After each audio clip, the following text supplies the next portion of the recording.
You are now listening to Bull Hook Golf, an unfiltered golf podcast taking you inside the ropes with unfiltered stories, insights, analysis, and exclusive interviews.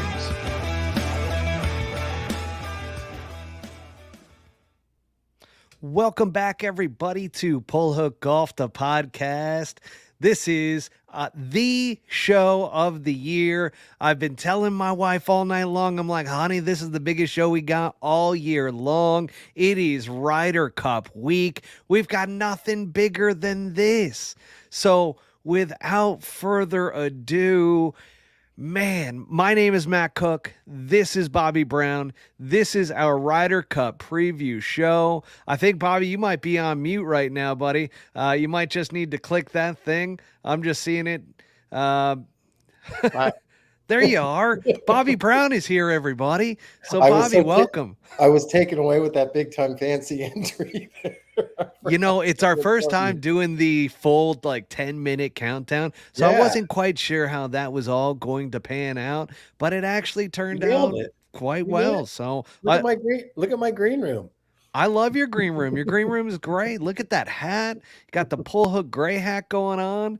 But everybody, we've got the Ryder Cup special show tonight. I mean, there's nothing else to really talk about here. There's nothing else relevant right now. Everything in the world has completely stopped. Yes. It is Ryder Cup week, and this is the show. If you want to get some inside stories, some inside scoops, and, some stuff that probably won't make it onto the podcast tomorrow, then this is definitely for you. You definitely want to be watching this one. But without further ado, before we do jump in to the show and get started, I do have to say, everybody, Swannies.co. I mean, the birdie juice, it is flowing. So cheers, Bobby, to you. I got the birdie juice going. This is the Swannies birdie juice hat. This is the Swannies sweatshirt. I mean, my goodness, I feel like $1 million right now. I might not look it, but I feel it. So, you look at the main. Oh no, I flipped that around. I might look like $1 million. I might not feel like $1 million. I'm still recovering. Gotcha. Yep, still in recovery mode. But Swannies.co, listeners get 25% off their entire order by using Pull Hook Golf 25 at checkout as their promo code. 25% off the entire order. It doesn't get much better than that, Bobby. Whoo! Matt, you ready to get going? Are you excited? I'm so pumped. Excited. I'm so pumped. All right. This is literally like one of my favorite times of the year every 2 years. So we don't get it every year, you know what I mean? So it's even that bigger of a deal. So let's start our very first segment of the Ryder Cup preview show with breaking down the teams, Bobby, because there's some drama around the teams that have led into this. We alluded to it on a couple episodes ago. We're going to be talking about it now. But first of all, Team USA. Team USA has not won on international soil since 1993. My math says 30 years on that. 30 years. I think that I was involved in the closest one that we came to was in Wales in 2010 when it was 14.5 points to 13.5 points. And we made that furious charge in singles on Sunday, late to the last. It basically went to the last match, the GMAC Hunter Mahan match. And man, that's the closest we came. That home team advantage thing, it's real. It's super real. You know, there's going to be 50,000 people out there, and I'm sure 45,000 of them are going to be around the first tee. So that's a lot to overcome. I mean, obviously we proved that last year. I mean, we drilled them. It was not last year, 2 years ago, excuse me. We absolutely drilled them like they'd never been hurt before, 19-9 at Whistling Straits. But that was just a straight beat down. Complete beat. Just thanks for coming, boys. Why'd you stay till Sunday? We could have done this all Saturday and really got after it. But I don't think we're going to see anything close to that this year. I don't either. It's a photo finish. It's going to be a photo finish. I think. I really do think it's going to be a photo finish. And honestly, I look forward to come down to the last match. And a Ryder Cup should come down to the last match. I mean, guys in team rooms won't say that, but for us, the spectators and the fans and the people that really, really love, waking up at 1:30 in the morning, us sickos love it. And we wanted to see we wanted to kind of end like the Solheim Cup ended. I would take that. 14-14, we retain the cup. That would be a moral victory. I am sure there was a lot of talk after the Solheim Cup about this whole tie thing possibly going away and send them out for penalty kicks or what have you, whatever they decide to do. But I think that that's something that they're going to address after Sunday, honestly, to tell you the truth. So American team, What were your thoughts, Bobby, on Wyndham Clark's comments? Because I I love absolutely it. loved him. I love it. Absolutely loved him. I loved it. I think the Monday Q info guy said it best. He says 120 guys tee it up on the range every Monday to qualify. Only 4 times has a Monday qualifier ever won a PGA Tour event. But you don't think that every single one of those guys that tee it up of the 120 think that they're better than everybody else and they can win that PGA Tour event? What other kind of mindset do you want him to say? Oh, I'm a rookie and I'm going to just try and feel my way and get through that first tee shot and whatever happens, happens. No, Here, I'm going to read the comments from Wyndham do Clark. it. This was from his first interview on the Golf Channel. I have the utmost respect for Excuse me. Rory. I'll start again. I have the utmost respect for Rory. He is one of our great ambassadors of our game. He is obviously one of the best of all time, and he is still going so he can be that. I have a ton of respect for Rory, and because of that respect, I also want to beat him. I like to think I am better than him, and I want to prove that. There's nothing wrong with that. I feel like No. the European media, especially, because Yeah. he's had follow-up interviews since then with like Sky Yeah. Sports and so forth, Yeah. and he's had to justify those comments. But I absolutely love it. You have to think you're the best out there. You're the best in the world at what you're doing, and you can't really think any other way.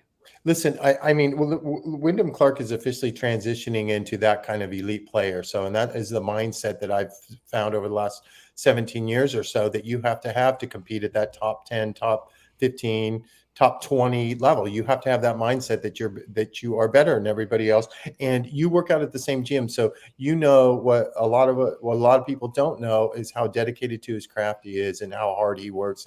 And I think a couple of the coaches went on record already saying they've never seen anybody work as hard as Wyndham Clark works. So to my hats off, little tip for him, because you got to go in there. And it's no surprise that the European media would stir that up, because this Ryder Cup is all about stirring up shit. You know what I mean? And trying to get under 100%. it's just a whole nother level. They're trying to get under somebody's skin, and that possibly could be part of the home field advantage thing too, when they start firing questions like that out. Just to touch on what you were talking about with Yeah. Wyndham Clark being a hard worker. Yeah. 2 days after he wins the U.S. Open, Yeah. he's back in the gym with Ando working out. So just so that if anybody questions what you were just saying there, Bobby, that right there should tell you everything you need to know. Yep, that's fact. And I look for him to be I look for, there's obviously 4 rookies on each team, but I look for him to be the rookie that probably needs to make the biggest impact for the American side to be successful and win the cup. And honestly, we can go up and down these, we'll go up and down these teams. Shit, I'll just start.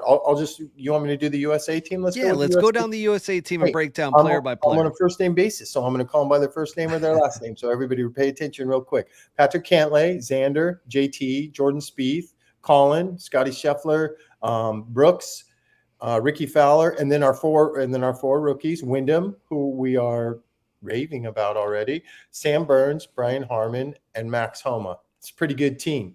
Some names missing from the bloodbath in 2021: Bryson, obviously, DJ, obviously, Tony Finau was a part of that team, Harris English was a part of that team, and Daniel Berger is a part of that team. And Daniel Berger has been mending for a long time and hopefully to come back soon. So that's a little difference of our American squad. I mean, they are solid top to bottom, but I will say that I think for the Americans to win, not to tie, but for the Americans to win, I think 3 guys need to just dominate. And I feel like that's Patrick Cantlay, Xander, and most importantly, I feel like Justin Thomas really has to dominate and do the DJ thing and try and rope himself up. Dustin went 5 points. It's a tall ask, Bobby. What's that? It's a tall ask right there. No, well, it is a tall ask, but we are not in a 72-hole stroke play event, and emotions come and go in a Ryder Cup. And when when you catch your wave, so to speak, I've seen it before. I've been standing next to guys that catch it, have caught their wave in this deal, and it is you got to ride that wave as long as you can, and that wave can either crash on you. Listen, those matches are waves. There's 2 or 3 turning points usually in all of these matches, right? So I think those 3 guys are the key, and I'm not disrespecting anybody else, but I think those 3 guys are the key to us having just a fantastic showing. And I feel like, and then I don't want to say there's everybody else, because with JT comes hand in hand is Jordan, right? Because they're going to play together. Obviously, we know they're going to play together. They were in a pod, one of the pods this morning with Xander and Cantlay, which is a no-brainer too. And, I know Zach Johnson a little bit, and I know he's been doing his research, and, they do a lot of analytical stuff, good putters, tee shots. There's a lot of different things that go into making a great teammate, and being a great friend is, I think, probably the most important one. And those 4 right there are, I believe, are head over heels above any team that they would play against, if that makes any sense on Sure. Europe. If Sergio was still on the team and Sergio was with John Rahm, I would say that they could go with one of our team. But I think we are head and shoulders. Those 4 guys are, I think they're better than everybody else, and I really think that they are the key. I mean, Colin Morikawa had a fantastic whistling straights. Which American didn't have a good whistling straights when you That's win? true. When you go 19-9, when you go 19-9, and then let's touch on the European team a little bit. Rory, John Rahm, Victor, Terrell Hatton, Fleetwood, Fitz, Justin Rose, Shane Lowry, the rookies. Ludwig Aberg, everybody's excited to watch him play. Robert McIntyre, I still don't know what I think about that one, but I had to say it. Sepp Straka, I don't know about that one either. Nikolai Hojgaard, honestly, for a long time, last year and a half, you thought his twin brother Rasmus was going to be the one that was playing on the team. And we talked about that some episodes, we've been talking about that all year, about these fantastic twins. I actually like that pick. He's a super bomber. When he gets going, he makes a ton of birdies. And this is Matt, this is a much younger transitioning European team than they had in 2019. You remember in 2019, they had Paul Casey, they had Bernd Wiesberger, they had Westwood, Poulter, Sergio. What's my theme here, Matt? Out with the old, in with the new. So we're out with the old. The only one out of those 5. Now, granted, I will give Poulter credit. He won his singles match. He won his singles match, I believe. I believe Westwood won his singles match, but Casey and Wiesberger didn't pop a great. Sergio, he's always going to get points. And I still think that Sergio could fit, would be playing on this European team had certain things not transpired. So I believe that this is a much stronger European team, I believe, top to bottom, 1 through 10. I'm going to say, because I left a couple uhs in there, because I really don't know what I think about McIntyre and Sepp Straka, and I really don't know what, let's not leave out the captains. Luke Donald's obviously captaining the Euros, and our guy Zach is captain of USA, and I just don't know where he's going to fit them.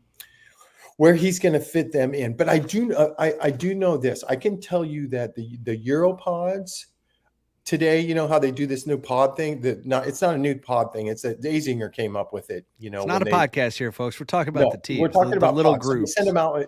They send them out in pods. Everybody starts sending them out in pods for the last 10 or 12 years. So the Europod was practice round today was Tommy Fleetwood, Sepp Straka, Shane Lowry, and Rory McIlroy. Another pod was John Rahm, Victor Hovland, Terrell Hatton, and Aberg. That's a good pod right there. That's a lot of talent. The last pod was Fitzy, Rose, McIntyre, and Hojgaard. Our pods for the Americans were who I mentioned, Spieth and JT, joined at the hip. X and Cantlay joined at the hip. And then in the second pod was Colin Morikawa, Brian Harman, Ricky Fowler, and Max.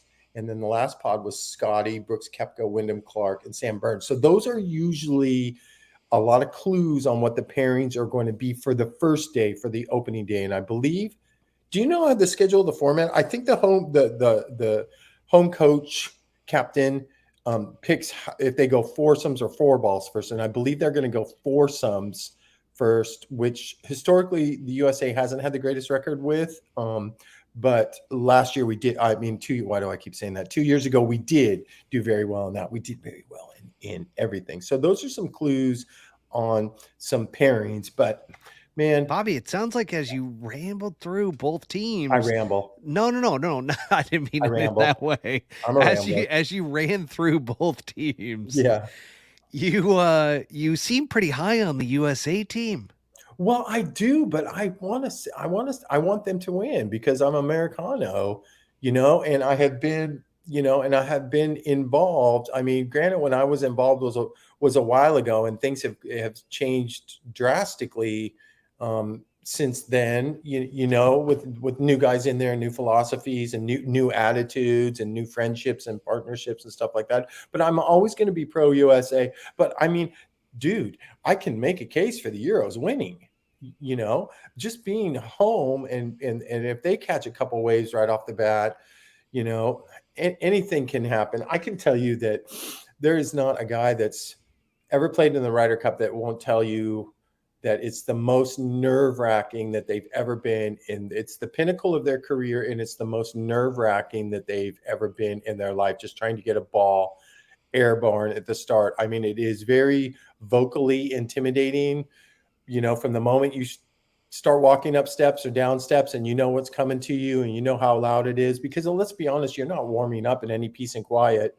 You can, they the Euros can party, man. They start at like 6 a.m. They're no scaredy cats. It's like going to one of our football games, a tailgate or something. And they're like in that. Italy. But there's 40 or 50,000. Yeah, what are they doing? Drinking red wine at 6 a.m.? I don't know. What's the big deal over there? Is it red wine? Is that the Lots of pasta, Bobby. Yeah, well, I know. Lots of pasta. What goes good with pasta, Matt? Silver oak.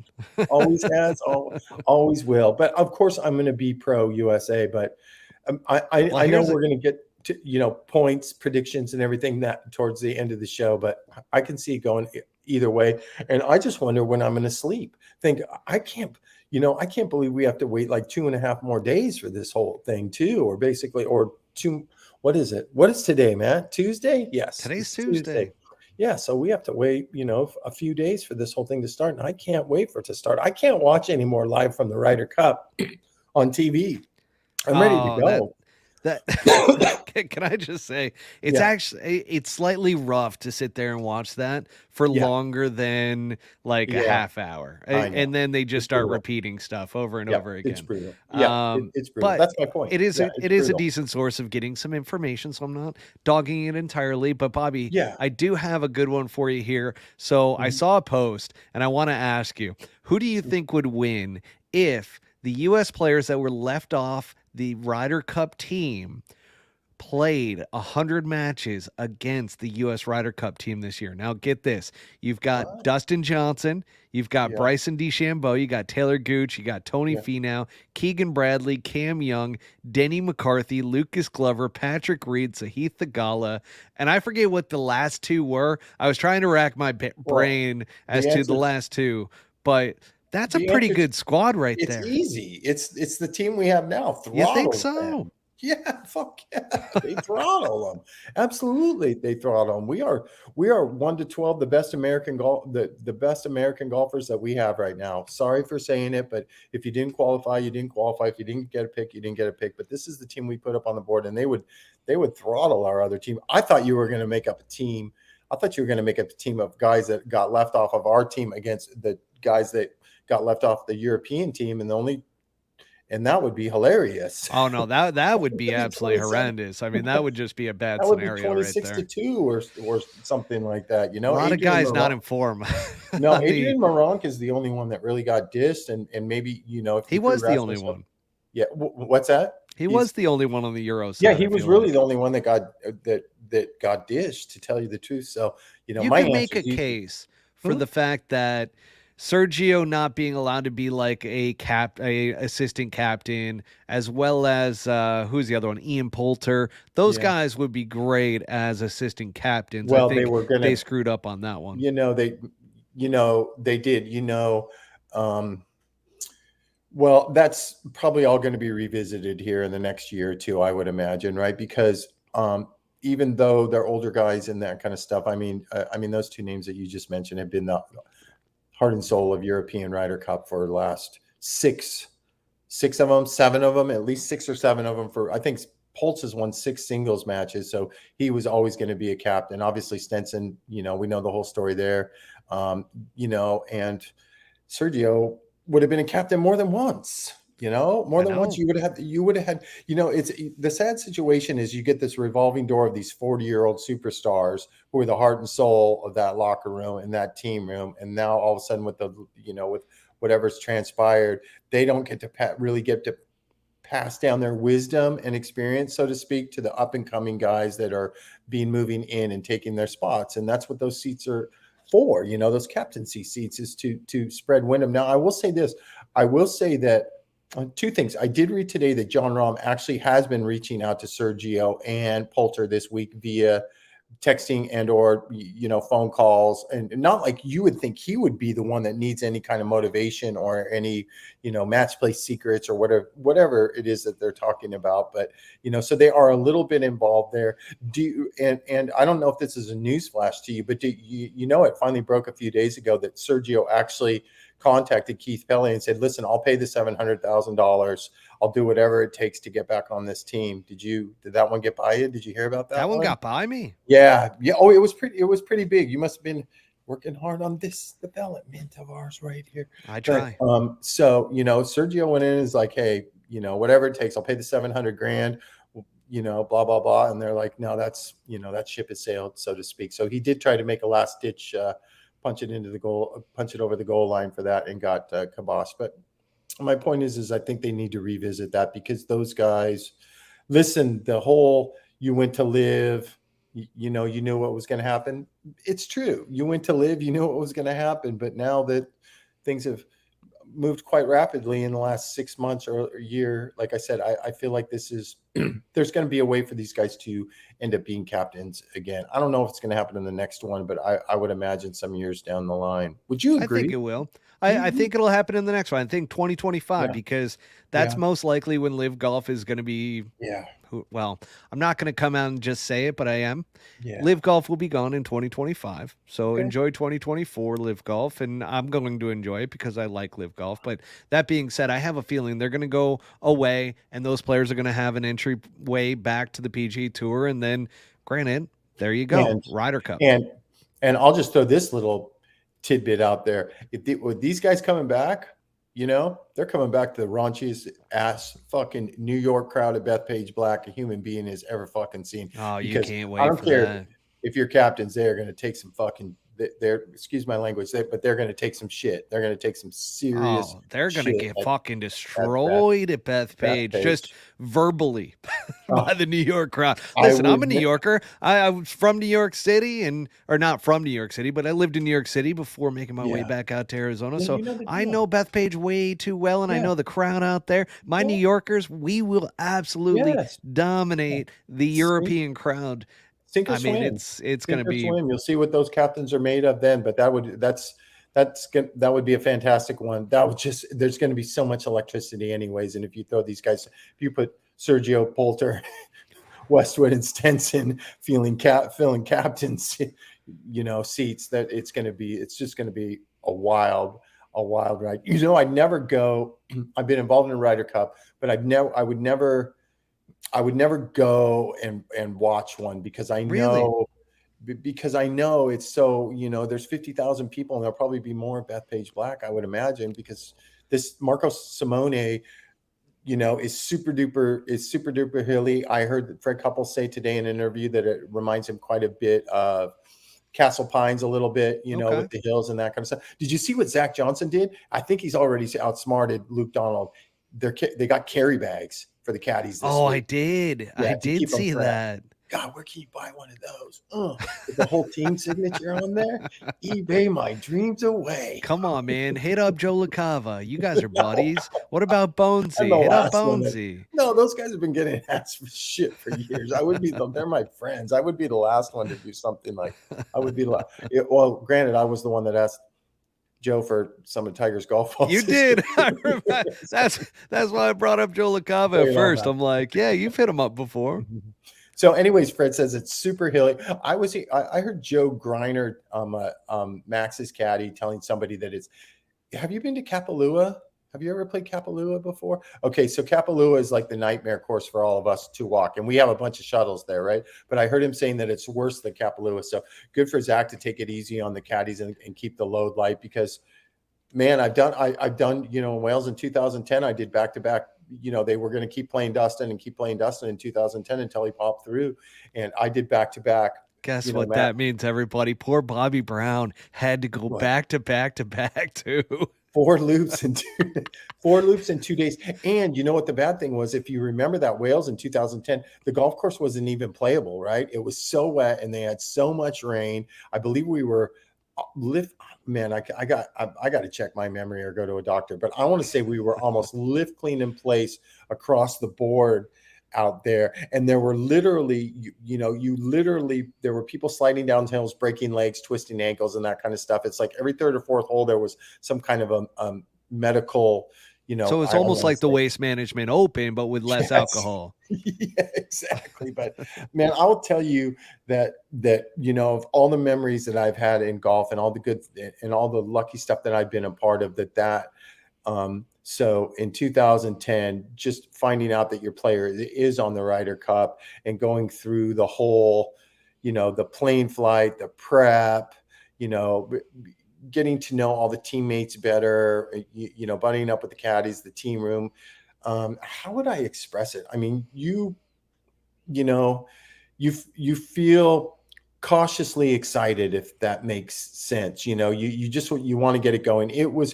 I can imagine how a player feels, but for me as a caddy, it is by far the most nervous that I've ever been in my life. And honestly, it's not close. I mean, it's just I personally had trouble. I have personally had trouble sleeping. I could only sleep 3 or 4 hours a night, and I just wanted to get going. I What mean, makes it so nerve-wracking that it's for your country? I would think if you asked a player that, they would 110% say yes. And I think if you ask the caddy, it would be 110% too. Just to be involved in something like that is so it is so big and so global. And the fact is that not very many people get to be a part of that. 12 That's true. players every 2 years and 12 caddies every 2 years, and you feel like you belong to something special. You feel like you belong to something special. And it was just the greatest memory. I know I drank a lot of red wine that week to like try and take the edge off and everything. And we stayed, both teams stayed at the same hotel on separate floors. And, they just treat you like royalty, literally a bottle of wine in your room or whatever you want at any cost. And it's just, excuse me, it's just fantastic. As you know, Matt, I'm getting over a little bit of the re-hit of a COVID cold or something that I had last 3 or 4 days. So excuse me for my coughing every I once in a while. listen, But I'm a little nasally right now too, yeah, Bobby. I'm getting it, over a bit of a cold. it's awesome. And so, he turned around and he made the next team. And,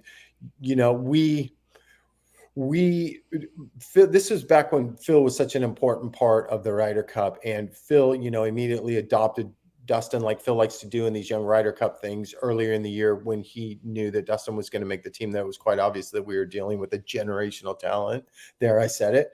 And, we played all our matches with Phil. And the hardest thing for me to do, caddying in that, besides not fall on my face or anything, because it was so slippery, was to Phil is a very controlling guy with the young guys during the Ryder Cup. I don't know if I spoke about this on other episodes before, but Phil wants to call all the shots for Dustin. It's a big thing. These pods early in the week, with these new guys and that kind of stuff, you really got to decide what tees you're going to play, who's going to putt on the par threes, blah, blah, blah, blah. A big thing that nobody thinks about too is the whole golf ball thing too, right? In a 4-ball, it's no big deal. But in foursomes with your partner, you got to decide which golf ball you're going to use. And is it for the tee shots? Is it for the iron shots? Who's going to have the bigger choice? Dustin it didn't really matter to Dustin. He just said, I just won't play, Bob. I just won't play, Phil. Just play your ball or whatever it is. It's no big deal. But I had a hard time convincing Dustin that, because Phil said it moves 6 feet at speed that's going 4 feet by the hole. Dustin's like, huh? You know what I mean? Dustin is more like, what? Dustin, what do you say, Bob? Dustin is more of a, field player and that kind of stuff. And it didn't take but 6 holes out there, the very first round. And we were playing, I think we were playing a pretty marquee matchup. We were playing I think we were playing Westwood and Poulter, if I'm not mistaken. And, you know, 6 holes into it, Bones comes up to me when Dustin can't, get it within 3 feet of the hole. And he's like, anytime you want me to get Phil out of there, let me know. So we kind of got together, Bones and I, and we decided to let Dustin do his thing. And, Dustin never matched So up with hang on Phil. a second. What? Take a step back real quick. So Bones comes up to you, goes, Yeah. "Let me know when we want Phil out the way," and basically you tell Bones, "Yeah, Now. right the fuck now, Bones." Yeah. What took so long, big fella? What took so long? That's So, priceless. there's little things that have to go into that. And that was, the pre-pod days with Azinger and that kind of stuff. And, and I have told you this before. I haven't been, fortunately, I've been involved, but unfortunately, I haven't been involved recently. So, How many Ryder Cups have you been at? well, okay, would you believe 1.5? Okay, so and Wow. I'll explain myself. So Okay. so 2010 is Wales I'm talking about. 2012 he has an unbelievable year, and we're going to Medina, and the Ryder Cup is the week after the Tour Championship. And remember, I told you the story Friday morning. I woke up at the Tour Championship, Dustin in contention. I went to put on a pair of socks, reached over the end of my bed. To grab a pair of socks out of my club glove, and pop, the You hate to L4 and the see it. L5 just went, and I made it 9 holes on Friday, and Dustin booted me. And and I was, I've explained what that's like. You can't go to the bathroom, you can't get comfortable, you're in so much pain. There's nobody that can fix anything but a specialist. But yet it's the Ryder Cup the next week, so you're on a private flight for 3 hours to Chicago, and Have what? you ever been kicked in the tailbone before? I don't think so. This is a weird thing that like happened when I was young. It like ran through my school in upstate New York to Hmm. where kids were kicking each other in the tailbone, which is That's not completely cool. ridiculous. But you Yeah. couldn't sit down. You couldn't like laying down in bed even hurt. Okay. So I have Well, to imagine that it's got to be a little bit similar, but at times a least hundred. with the tailbone getting kicked, Yeah. and it gets bruised, that it doesn't last that long. Yeah. Where like it lasts maybe a day or two, but like the back injury you're talking about sounds awfully familiar. It's terrible. I mean, it's the same thing that Zalatoris that took him down. So, I've had my experience with that. So, I'm on that long plane flight. We get there at midnight to the team hotel, and they have a chiropractor that I'm going to see at 1 in the morning. And I felt like he jacked me up even more. And I basically did not get out of my bed for 5 days of the Ryder Cup. So Davis Love was our cap. Oh, I know it was terrible. Davis Love was our captain. Jeff Weber was his caddy at the time, and the captains bring their caddies because they're the caddy captain. They're in charge of anything that needs to be done. Who's in charge of the sandwiches? Who wants to run back and get this and bring it out? And they're cruising around in carts, wait and a they're very, second. very, very. So the captains have their caddies there? Yes, and they are the caddy captains. They're called the caddy That's captains. fantastic So information. I never knew yeah, there that. you go. Nobody cares, but it's true. So Jeff Weber ended up caddying for Dustin, and obviously that was the miracle of Medina when the Euros made that big huge run coming back on It's because you Sunday. weren't there. I get it. Well, yeah, but I was in bad shape. It's so funny. Like LaCava and Bones came to my room a couple times, and like, and they're like, "Oh my God, you look terrible," and I'm like, "Yeah." And they're like, "It's the Ryder Cup. You got to go." And I'm like, "I can't watch this." And I would try and get out of bed. And they're like, "You can't. You better not go." So it Sounds like was. being in Vegas and you're just trying to get that one buddy up out of bed. You're like, you can do it. I've been, Motivational speech. Let's go. I was that guy too. I've been that guy too. So I'm going to say 1.5. Did I get all the gear and everything like that? Yeah. Did I get to enjoy the whole fun? No, I didn't. There wasn't anything enjoyable and I get your back never heals from something like that. So it's so funny. As soon as it starts hurting again, I always get a constant reminder of the Ryder Cup that I didn't, get to caddy. And for as weird as that is, I feel like I'm scarred from it. And now I work for, international players for the most part the last 6 to 8 years. So Mainly now my Koreans, Ryder Cup is the folks. President's Mainly Cup. Koreans that they don't play in the Ryder Cup. No, It's they only don't. the President's Cup. Yeah, So that's what you got to look forward only to. the President's Cup. So, I mean, my experiences were great. Obviously, I don't have any great, you know, memories from 2012 because I was laying on my stomach the whole So you time. didn't even get to see Michael Jordan harassing Ian Poulter out there? Nope. I didn't get to see any of that, man. I was in really bad shape. Thank God Lori was there and she took care of me. And I'm pretty sure that's where we conceived our 10-year-old. I'm 110% Wow, sure. how So, about well, that? yeah, I didn't have to do a damn thing. That's fantastic news. Go, horsey, go. We're not even to the unfiltered stories from No, Bobby yet. I gotta cut some unfiltered stuff. The stuff I know I gotta cut, man. I gotta cut some of it. My unfiltered stuff. No, we're not there yet. We're not there yet. Okay, go We're ahead. still we're still on story time with Bobby here. Okay. And let me ask you, I mean, what Yeah. is your fondest Ryder Cup moment of caddying in the Ryder Cup? Oh, well, I mean, it would be the whole day on Sunday when D- Dustin dismantled Keimer. I think he beat him 6-5, but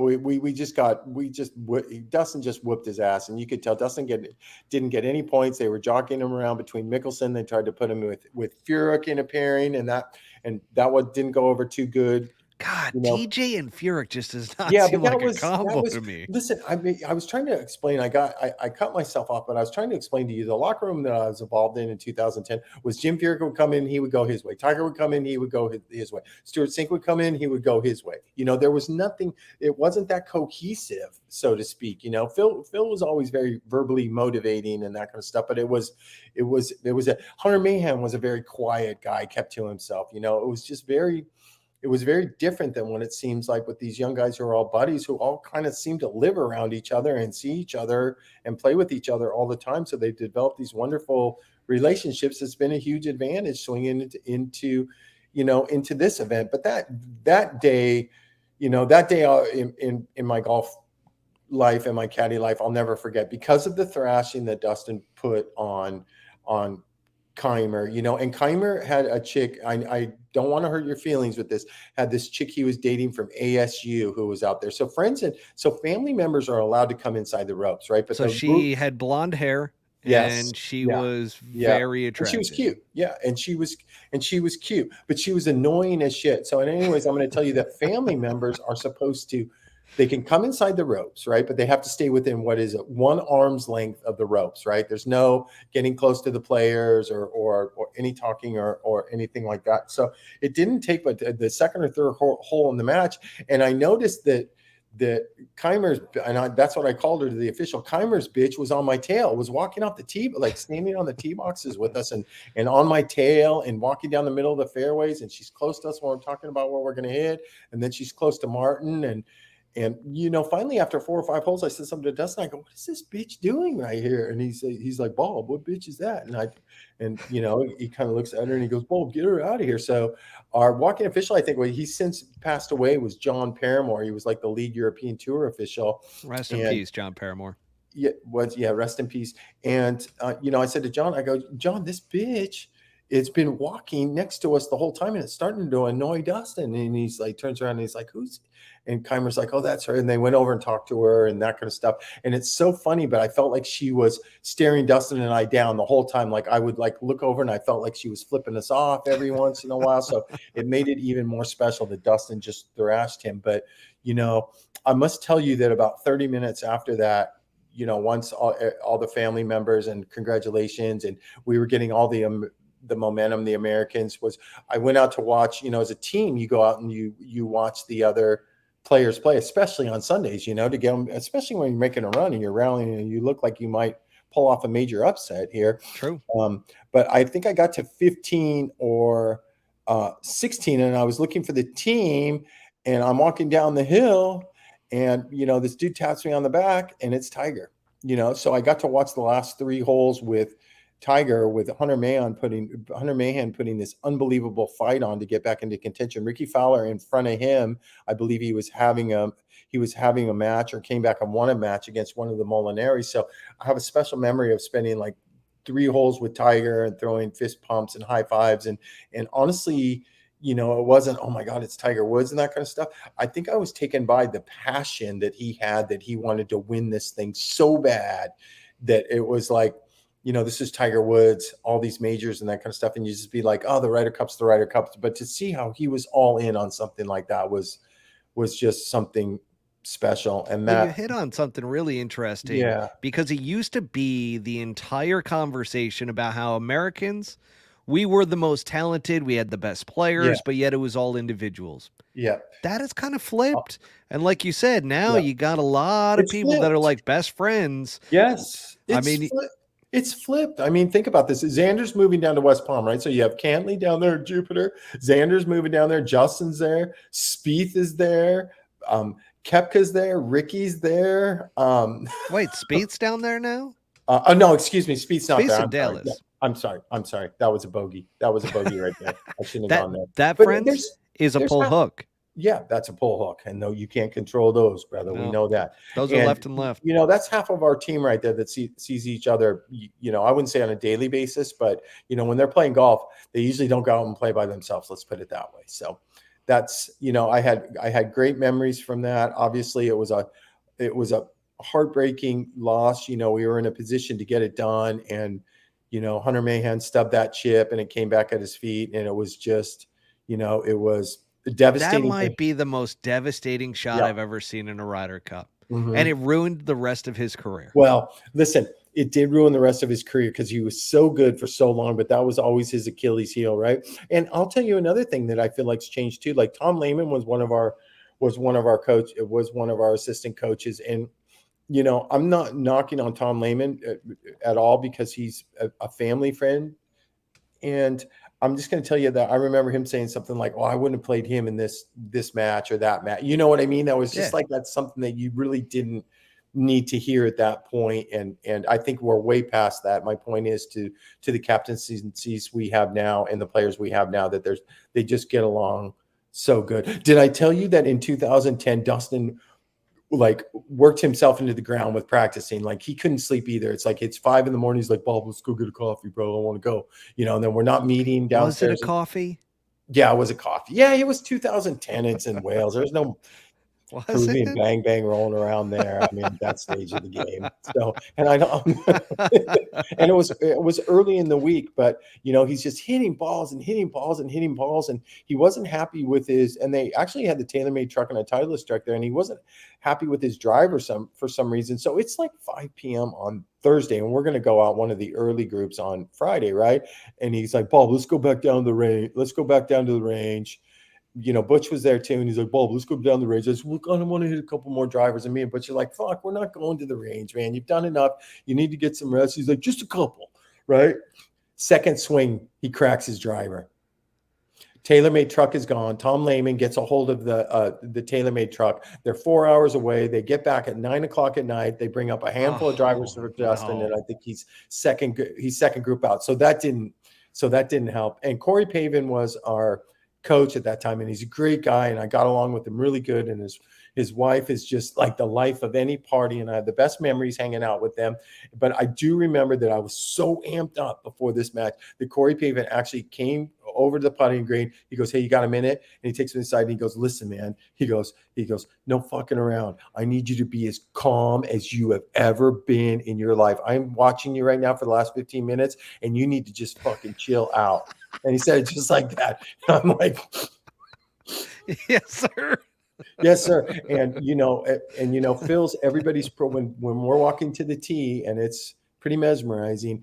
All the players are there, and they're coaching on Dustin. Hey, they're going to do this they're going to do the when you take the club back and all that kind of stuff. So they were kind of setting him up, and we were going to have Dustin hit the first tee shot, and we were all standing there, and Dustin looks at Phil and goes, Phil, I can't hit this shot, bro. You got to hit this shot. And Phil's like, well, no. We got this all scripted out.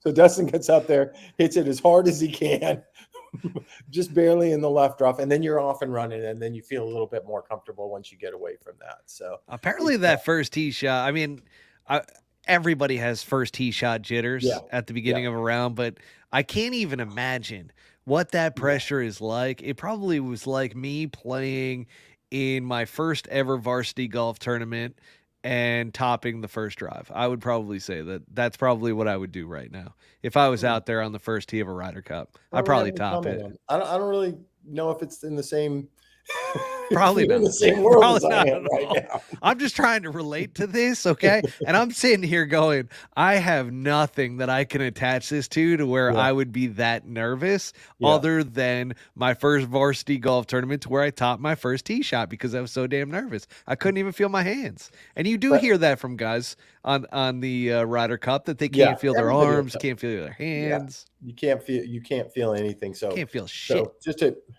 just a great experience, and I feel so fortunate to be a part of something like that. It's almost like as a caddy, you're almost like it's not an I've arrived moment. It's more of a your player has arrived moment, especially a young guy like Dustin, and you're just attached for the ride pretty much. The caddies, you get off the plane and there's a bunch of pictures and everything like that. There's just so many little things, and it's so time consuming for all the players. They have to do media, the opening ceremonies. This has to be done at that time. Pictures have to be done at that time. It is a very busy, very hectic week, and it's a breath of fresh air when you get back to that team room and everybody's just chilling out wearing. This was before shorts, but everybody's just wearing sweats or shorts and that kind of stuff, and sharing stories and getting to know each other and having a couple drinks. It was a pretty loosey How goosey much atmosphere drinking at that goes time. on throughout the Ryder Cup, Bobby? As far as teams go and everything like that, I think that the year Like during, like, is there drinking going on or is it only after the Ryder Cup? it's only after the. What do you mean, like the week? Like let's say on a Friday night or something. Yeah. Yeah, there was. Well, in 2010 there was definitely, and I would imagine in 12 there was too. Listen, you're not going to stop any caddies from drinking. That's for damn sure. There and Paul No, that McGinn. that is a rite of ritual to be a caddy. Yeah, you have to. I've since cleaned up, but because the game's changed a little bit, because you get replaced. There's some seriously good, hardworking caddies out there, and they're millionaires. So you got to stay on your toes.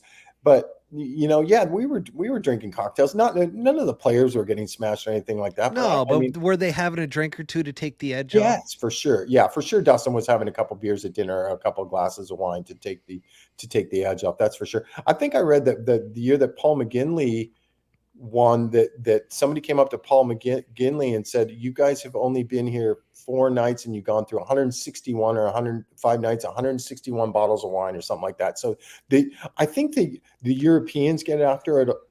You remember Bobby, reading that? What? so here's the thing. Mm-hmm. Remember the Europeans, there was this secret sauce Mm-hmm. as to why they kept winning, Mm-hmm. right? It Mm-hmm. might be the booze. They Well, might just get a little boozed up and then they can't even could feel the be. nerves the next day.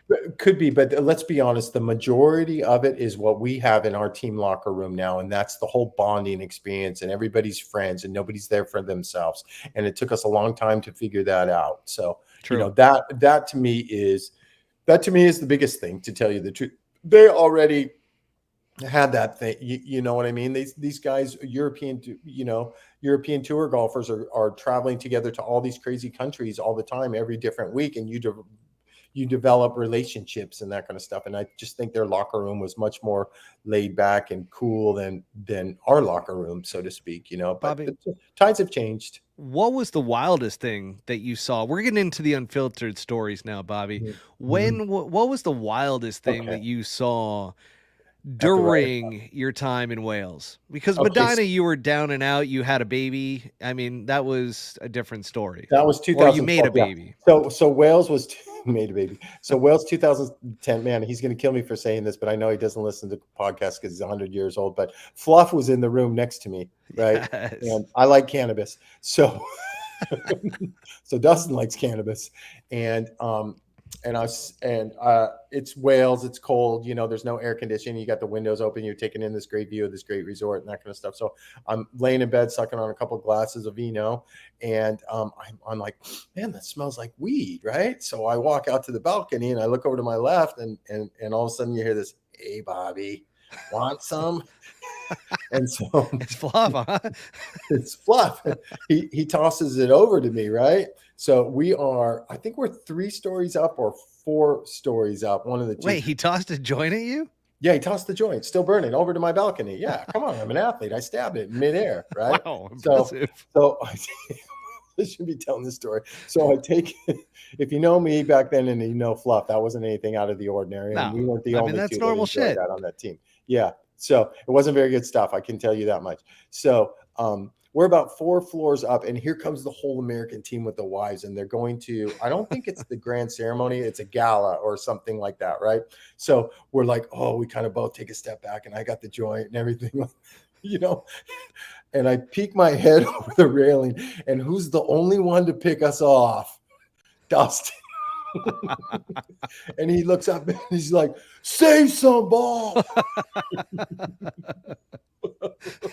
So I tossed it back to Fluff, and we both shut our doors, and that was all she wrote. But that was probably the weirdest, the weirdest thing. I got to tell you, the Sunday night party is, out of control, crazy, because the whole exhibition now is over, and the winning team always comes over to the losing team's locker room to start the See, this is drinking. why I can't send you the show notes in advance, because you snagged my next question right Oh, off of the bat. I'm you want like, me to how stop and you want to crazy say is it? the party after the Ryder Cup? Listen, I got to tell you that it is crazy, but I don't remember a lot of it because I got so effed up immediately after it was over on an empty stomach with numerous bottles of wine that somehow I passed out about 7 o'clock at night, and I woke up at 11 with Lance Bennett beating on my door, who was caddying for Cooch, saying that everybody wants to know where you are. Why aren't you at the party?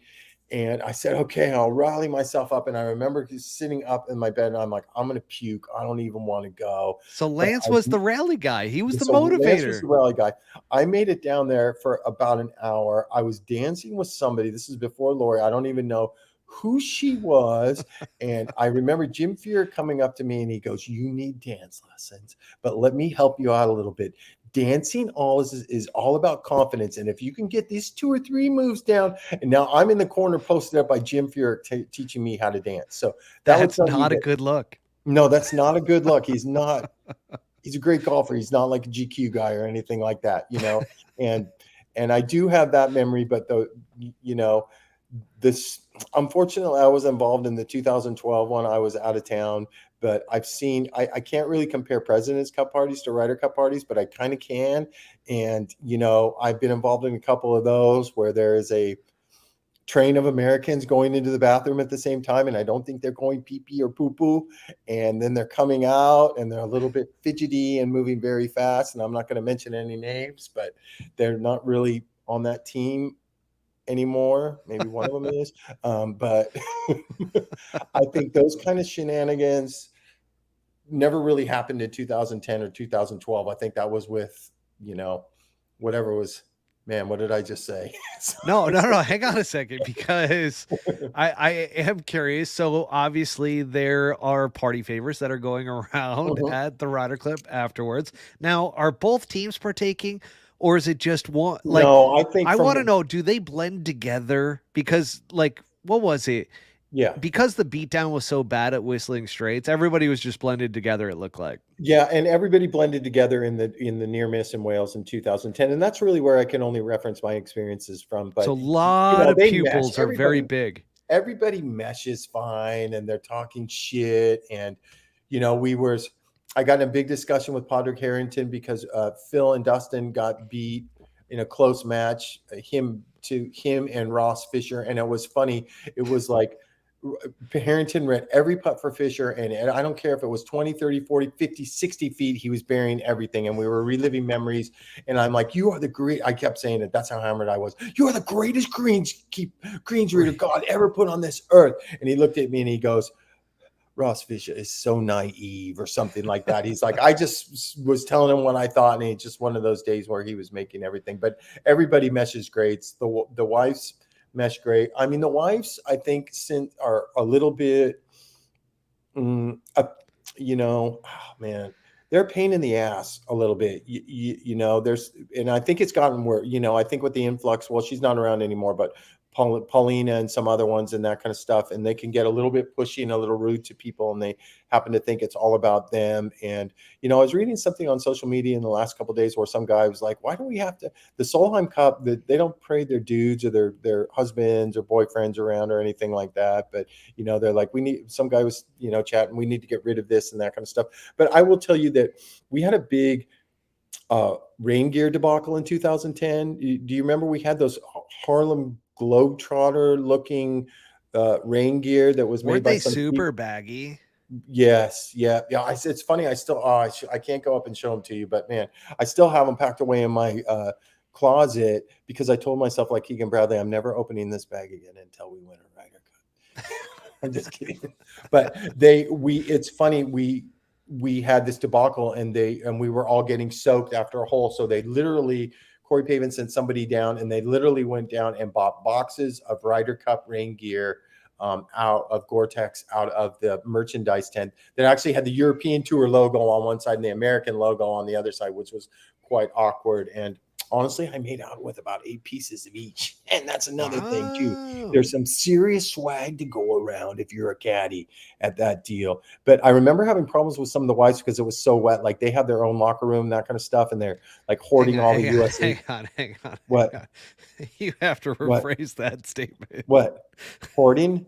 I said hoarding. The wives and being so wet. Like you have to change that statement right there. That's terrible. We were soaking wet, and the wives were hoarding all the USA towels, and nobody wanted to bust into the wife's locker room and get the towels, but me, the big guy. So I did, and I read the Riot Act by, I want to say it was Lisa Sink. I think it was Stuart Sink's wife, actually, that read me the Riot Act that you need to knock before you come in here and that kind of stuff. And I'm like, yeah, we're playing matches out here and it's game day and we need that box of towels there, So there were little tension things like that in 2010. And I don't think those tension things now are around too much. I really can't reference anything that's happened recent, maybe a 2017 experience on the international team of the President's Cup with Siwoo. And I just telling you, by the international guys, I can see why the Europeans kicked our ass for so long, is because the international guys didn't have the talent the Americans had, not even close in 2017, but they sure had the right attitude inside the locker room and the team room. They were loosey-goosey. They were out there to try and win. And if it didn't happen, it didn't happen, but they weren't getting too stressed out. And there was no tension with the wives or anything like that. Man, I just went on a wife spiel there that was probably didn't even need to be said, but I did it anyways. You do have an affinity for against the tour wives. No, just a few, man.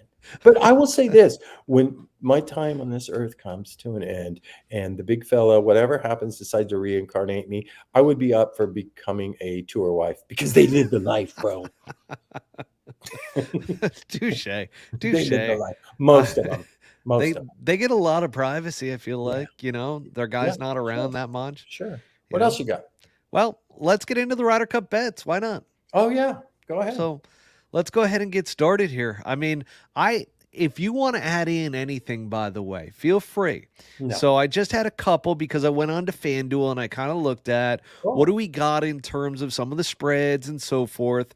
Do you know that the spread has flipped already to the Europeans? Yeah, I saw it last night, and I almost put a wager in because it was plus 120 in favor of the Europeans. I mean, it's almost a pick 'em. It is flipped. So now it's plus 120 for the Americans, and it's plus 100 for the Europeans. But let's start off. So I'm going to let you have first pick because you lost our Live Golf bets last week.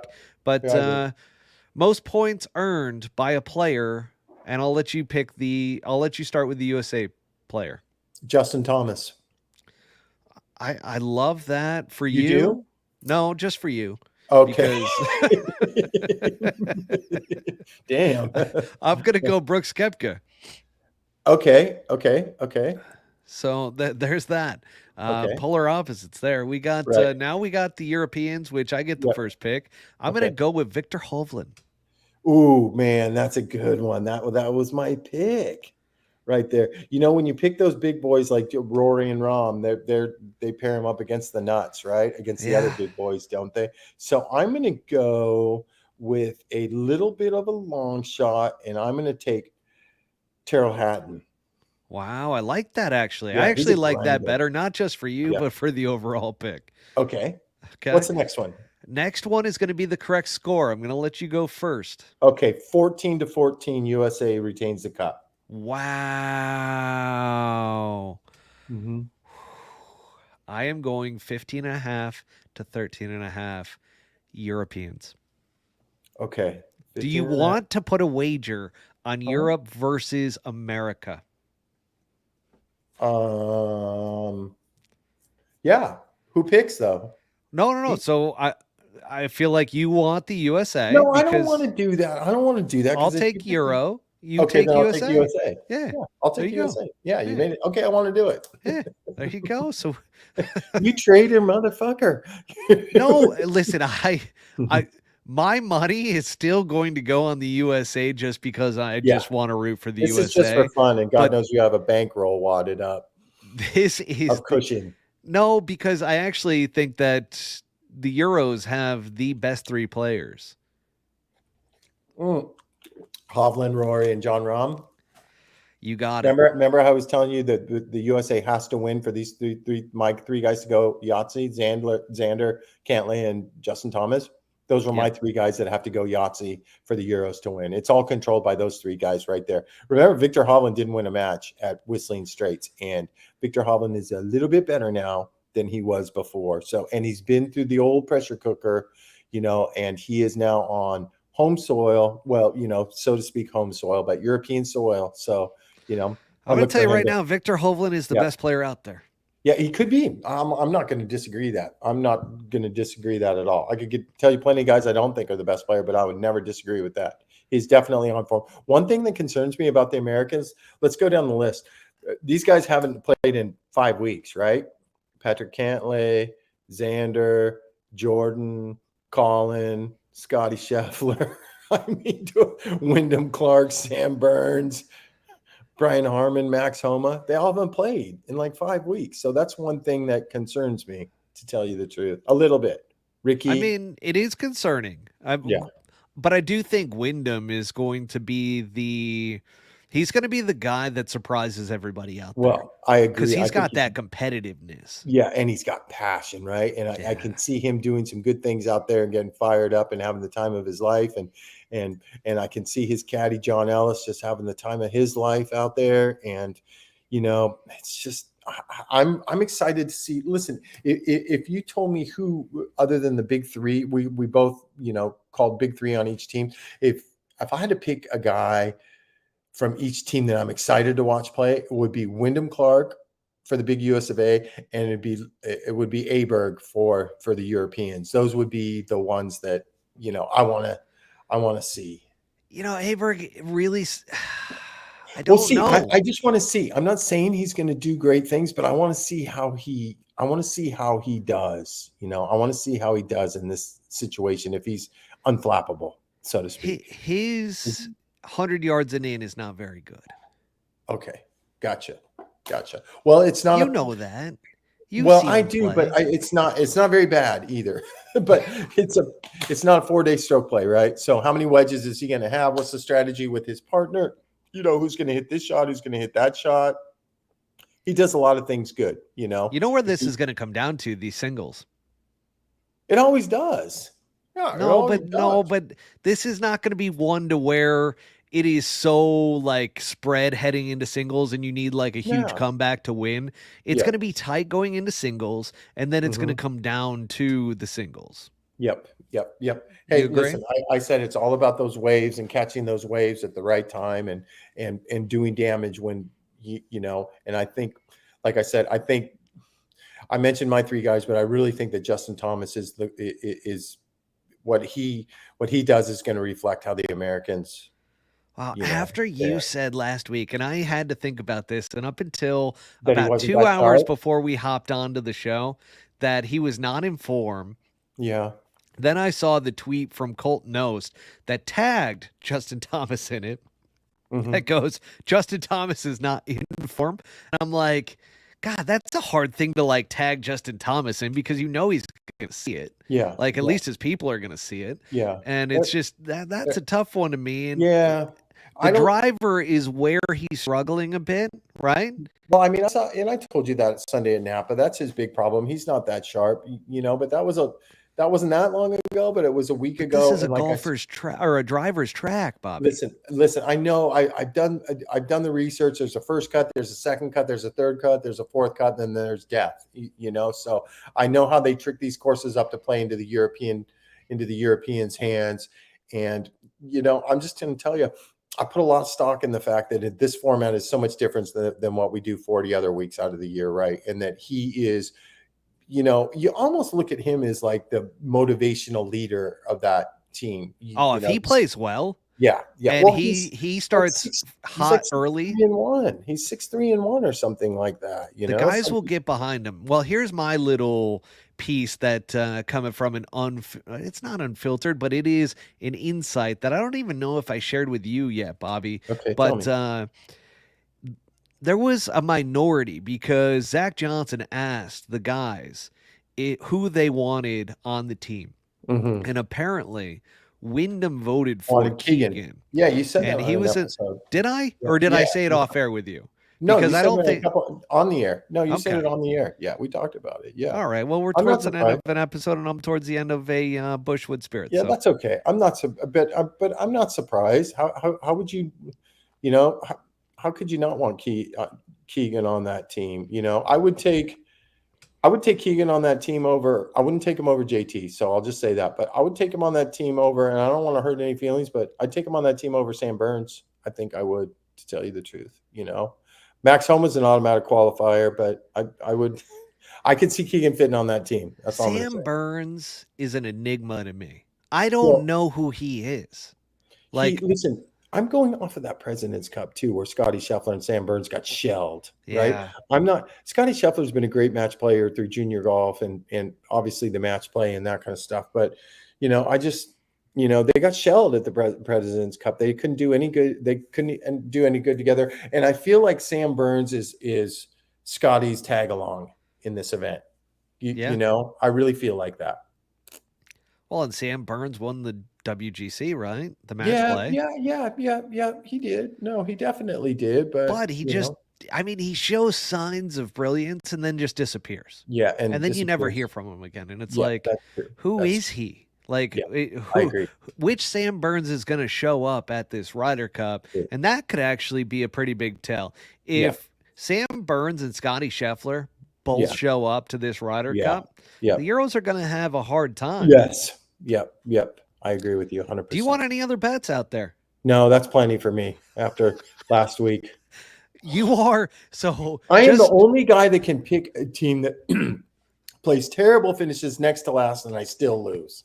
How does that happen? You because I'm fed really me good Je- at picking you fed me people that are going Jedediah to lose. Morgan. You loaded my list with Jedediah Morgan. And I woke up and I looked at the leaderboard after the first day. He was leading at 5 under. I mean, I could put He went down though. Secretary's- I mean, he was down towards the bottom. But Well, my he was, boy but you Siwon can't- Kim but is you just can't the be- absolute cheat code. He's never going to be Siwon Kim. I mean, man, Siwon Kim actually beat two guys. What, James Piot and Chase Koepka? Koepka. Yeah. Did you read the article that Chase Koepka said that they were talking about if he's coming back next year? And he goes, the ball's in my court. I have to qualify to come back. So, our boy Wow. Perez fell outside the number. I was so happy about that. He's now number 27. Another. Oh God, I had some 230 for him. Instagram messages from some of our audience that were like, "Can you start trashing him again?" Because they started sending me I'm pics fucking trashing of folks. him and Phil Mickelson hanging out together on the green, and they're like, apparently they're not that bad. Yeah. Apparently nothing ended up happening. That's why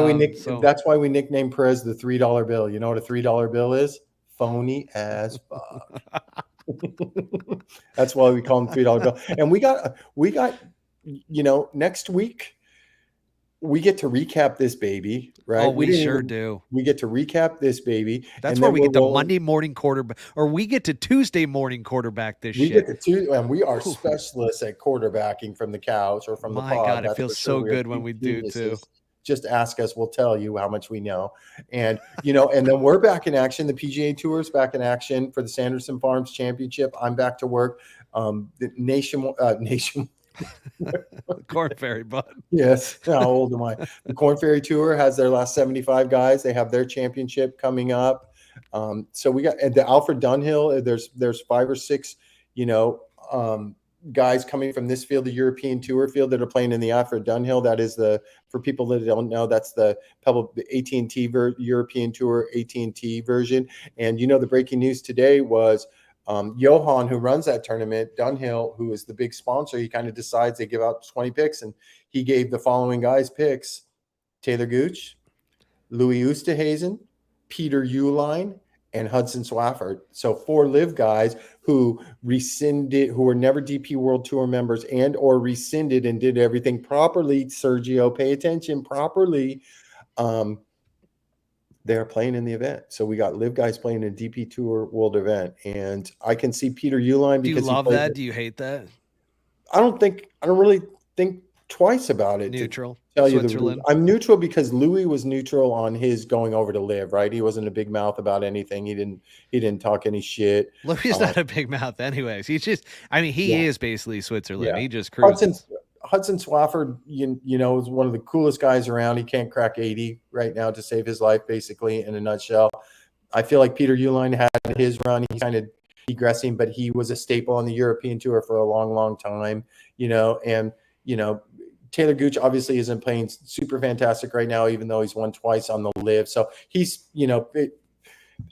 Taylor's quite obviously, he's, reality setting in that he's not going to be playing in any more majors. So he's got to chase to this chance of getting some world ranking points, Okay. So we got that tournament going on. So we got plenty to talk about.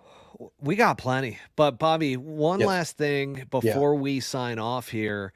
Did you see your boy Lance Bennett tagged you in a comment around Live Golf? So it was our clip about the 5-week hiatus of Live Golf and how there's no other Mr. sports. Smarty Pants. Oh, Mr. So I just want to give you a chance to respond. Lance, are you listening? Because you're going to listen to me next week for 7 nights because we're staying together next week. And he said Formula One breaks for 4 weeks, right? 4 weeks. It's not 5 weeks. Yeah, Lance. Exactly. Lance, you got to do math, Lance. Why didn't you hit him back? Why didn't you reply back? Or because I wanted you to have a moment where you could have the floor. He's not easy to stay with, and I'm not easy to stay with. I can't have any attention swinging in the next week. I'm going to play like I didn't see it because I'm going to bet you $1 right now that within the first 30 minutes of me checking in that room, he's going to go, "Oh, you didn't respond to me?" What are you talking about, dude? Oh, F1 is what breaks for 4 weeks. That's a league. It's like, shut up, man. It's only 4 weeks. Yeah, it's not 5 weeks. Not 5 weeks. Anyways. 5 weeks. The only sport in the world that has broke for 5 weeks in the middle of the season. Yeah. F1 came close. You were close, Lance. Yep. Hell of a fact that he threw in there. Good call, Answer. Yeah, appreciate you. Bobby. Right, this wraps up our Ryder Cup show, everybody. Bobby, you hang on for me because, as usual. But everybody else, we are signing off. Go USA. Go USA, even though I have the Euros in our penny bets, but I'm also up 17,000 pennies on Bobby. I feel bad. Never. Thank you for tuning in to Season 2 of the Pull Hook Golf Podcast. Make sure to hit subscribe and go to www.pullhookgolf.com for more